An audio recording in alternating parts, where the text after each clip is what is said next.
ngay cả trong lúc bạn chán nản và muốn buông xuôi.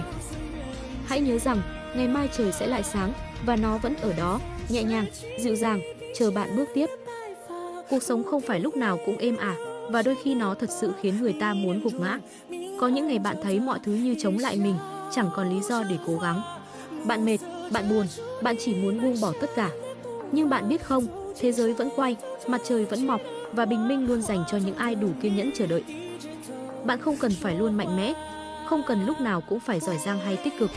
Chỉ cần không buông tay, không để những khoảnh khắc tăm tối làm bạn quên mất rằng có một ngày mai tươi sáng đang đợi phía trước. Có thể hôm nay bạn mệt, nhưng ngày mai biết đâu sẽ là ngày bạn mỉm cười vì đã không từ bỏ. Hãy cho bản thân thời gian, hãy khóc nếu cần, nghỉ ngơi nếu mệt, nhưng rồi hãy đứng dậy, vì bạn xứng đáng với những điều tốt đẹp hơn những gì hiện tại đang có. Và biết đâu, chỉ cần bạn bước thêm một chút nữa, hạnh phúc sẽ kịp đến cùng bình minh.